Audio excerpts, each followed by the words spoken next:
fires of Mount Doom roared as Sauron, cloaked in his dark majesty, held aloft the One Ring. This moment, the forging of his greatest weapon, was a culmination of centuries of ambition and deceit. But how did Sauron, once a servant of Morgoth, rise to become the Dark Lord of Middle-earth? What path led him from Mairon, the esteemed Maia of Aulë, to the feared Lord of the Rings? Long before he became the dark figure of legend, Sauron was known as Mairon, one of the most powerful of the Maiar. The Maiar were lesser Ainur, divine spirits that entered the world of Arda to assist the Valar in shaping it. Mairon was a servant of Aulë, the Vala of craftsmanship and creation. Under Aulë's guidance, Mairon became a master of order, structure, and the forging of mighty works. His fascination with perfection and his desire to impose order made him stand out among the Maiar.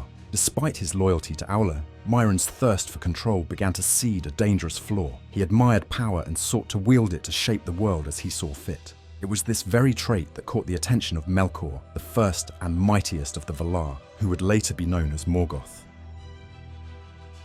Melkor, corrupted by his own desire for domination, sought to bring others under his influence. He promised Mairon the power to achieve the order he craved, but on a grander scale, through domination rather than creation. Seduced by the vision of absolute control, Mairon abandoned Aulë and pledged himself to Melkor. This act marked the beginning of his transformation into Sauron, a name that would become synonymous with treachery and terror. Under Morgoth's command, Sauron quickly rose to prominence. He became Morgoth's trusted servant, admired for his cunning, cruelty, and ability to instill fear. Unlike his master, who often ruled through sheer force, Sauron preferred manipulation and deceit, earning him the nickname, the Deceiver.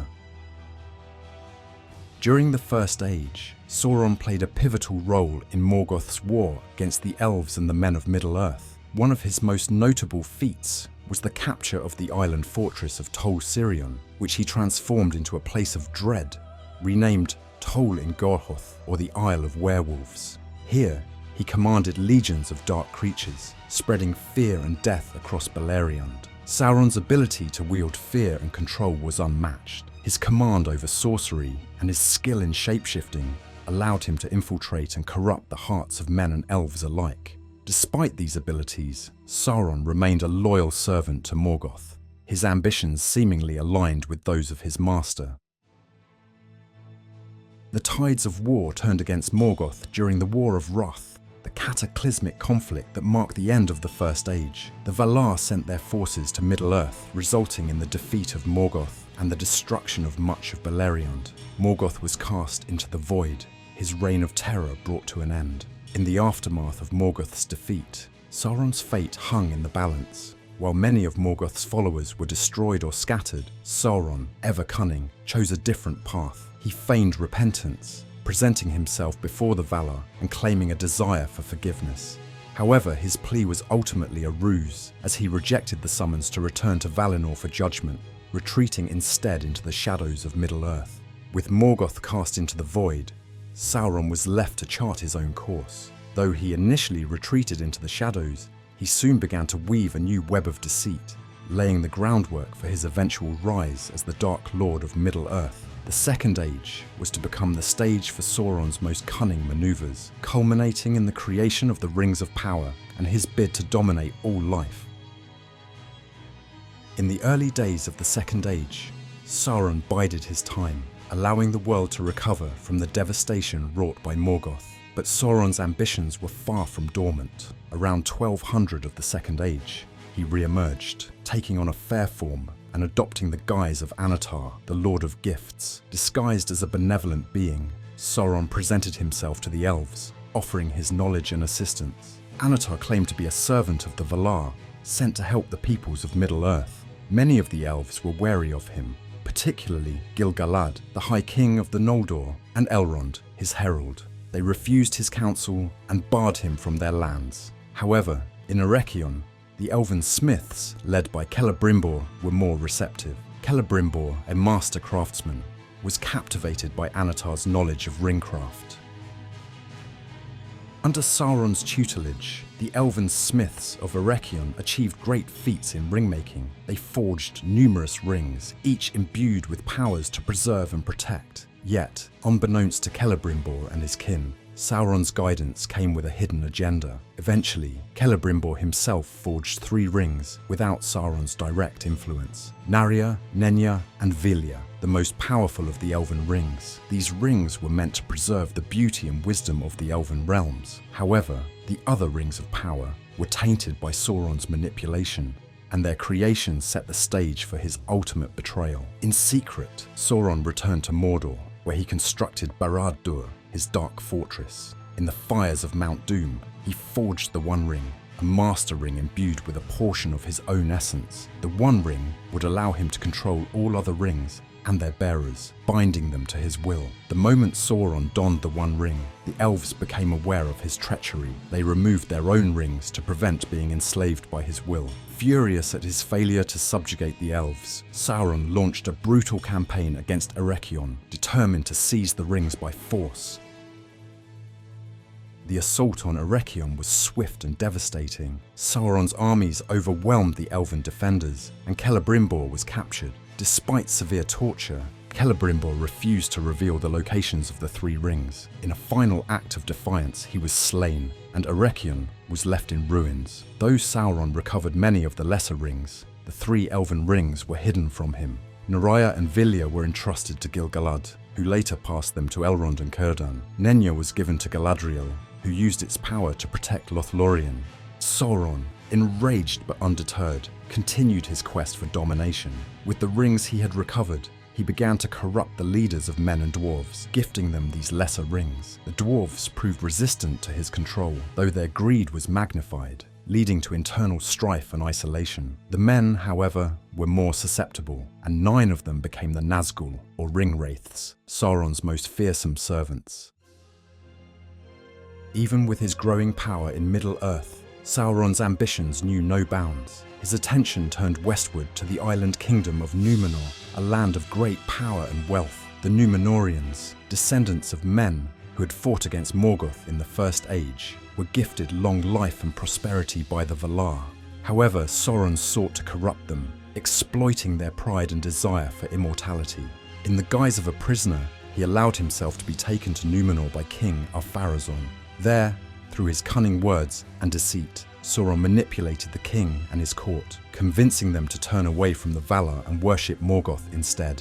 Sauron's influence over Numenor grew, culminating in the building of a great temple to Morgoth, where human sacrifices were made. He further incited Ar-Pharazôn to wage war against the Valar themselves, promising him eternal life and dominion over the Undying Lands. This act of defiance led to the catastrophic downfall of Numenor. The Valar called upon Eru-Ilúvatar, who destroyed the island in a massive cataclysm, sinking it beneath the waves. Sauron's physical form was destroyed in the destruction, but his spirit endured, retreating once more to Middle-earth. The fall of Numenor was a devastating blow to the men of the West, but it did not mark the end of Sauron's dark ambitions. Though his physical form was destroyed in the cataclysm, his spirit endured, returning to Middle-earth. There, he sought to rebuild his strength, fortifying his dark tower of Barad-dûr and preparing for a renewed campaign of conquest. The Third Age would see Sauron's final and most desperate attempts to dominate Middle-earth, culminating in the epic War of the Last Alliance and the fateful events of the War of the Ring. Sauron's spirit fled back to Mordor, where he slowly regained his strength.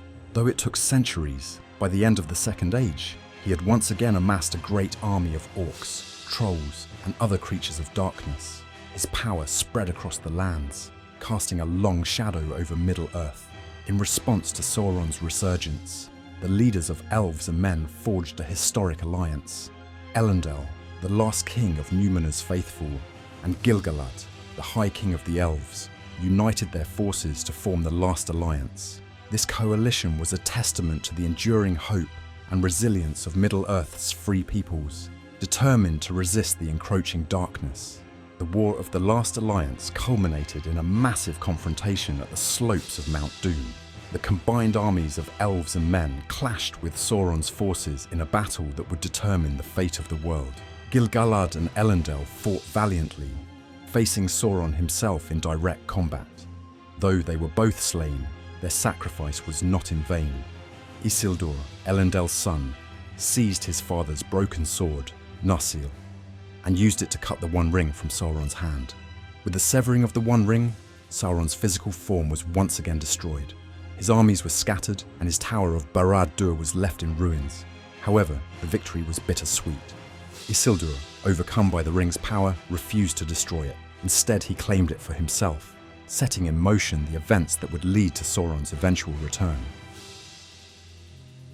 The One Ring, imbued with a portion of Sauron's own essence, remained a potent force of evil, though it was lost for centuries, eventually falling into the hands of Gollum. Its influence continued to corrupt and ensnare those who came into contact with it. Sauron's spirit, bound to the ring, lingered in the shadows, waiting for the opportunity to reclaim his lost power. During the Third Age, Sauron began to reassert his influence from the fortress of Dol Guldur in southern Mirkwood. Disguised as the Necromancer, he orchestrated the spread of darkness and fear across the land. His presence was a blight on the hearts of Middle-earth's inhabitants, and even the wise Elrond, Galadriel, and Gandalf were deeply concerned about the growing threat.